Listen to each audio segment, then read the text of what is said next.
Hello and welcome to Community Reports on Channels Television. Wondering what I'm doing outside the studios? Well, I'll tell you.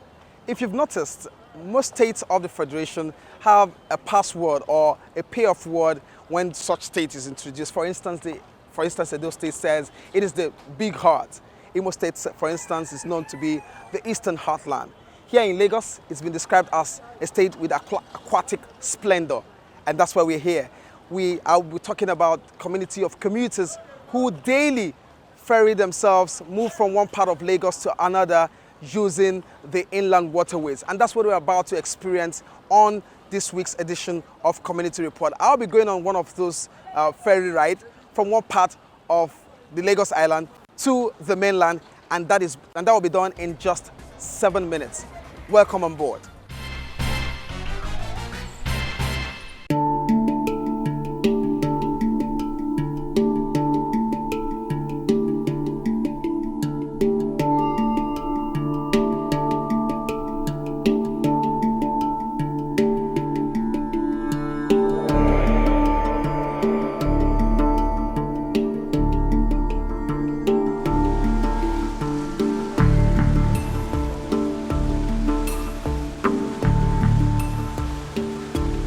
While we enjoy the cool sea breeze and boat ride across the water, sandwiching two ends of the state, let's peep for a moment into the situation on land as it affects vehicular movement.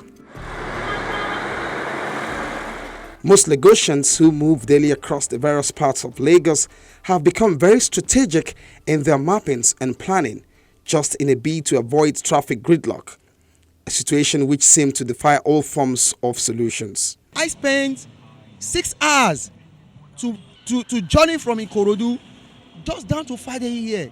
A journey of 20 minutes caused by what I don't know.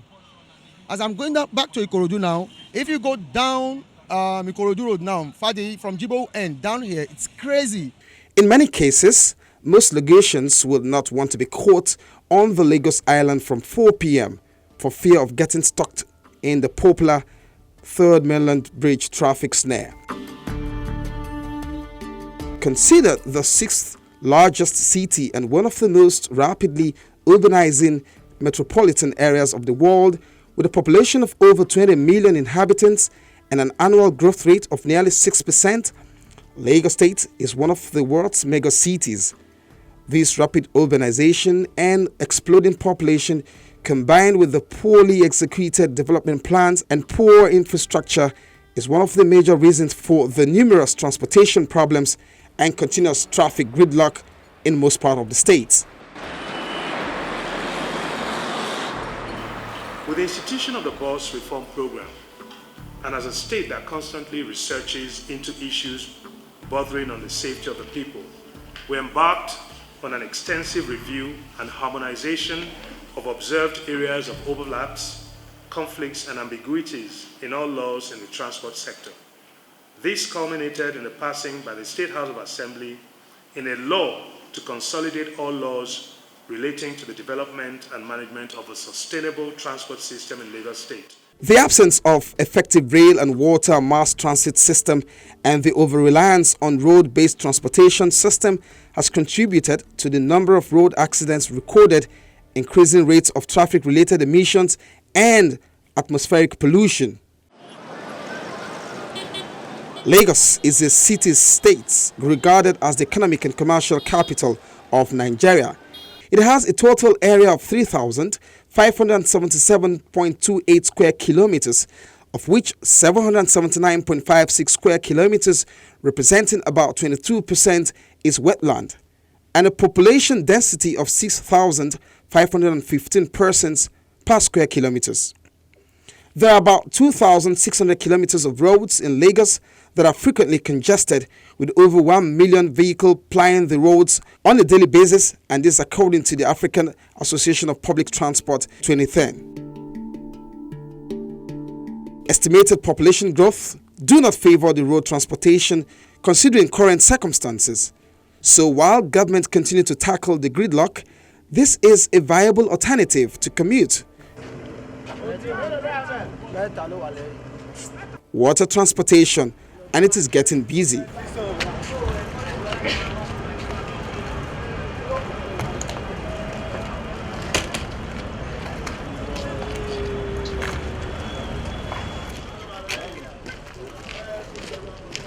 case in point is the Ikorodu axis, where a growing population live but work or do business on the island.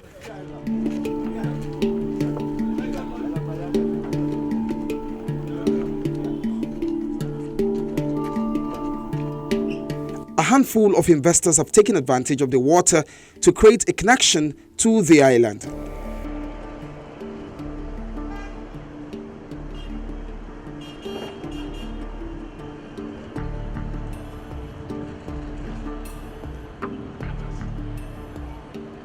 Some residents drive to the ferry station, park their cars and travel on water to the island.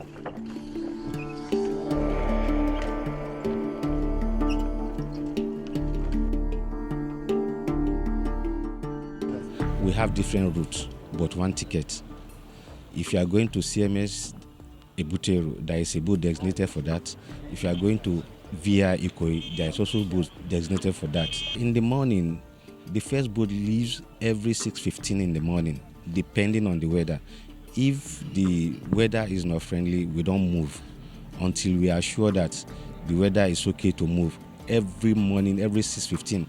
So the passenger, they come in, park, and board the boat. It's the same thing in the evening.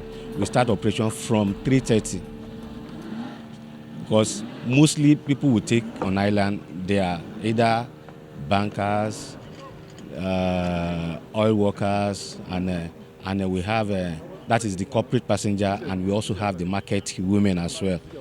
So we start moving them from 6:30. From 3:30 down to 6:30. That is when we close operation in the evening.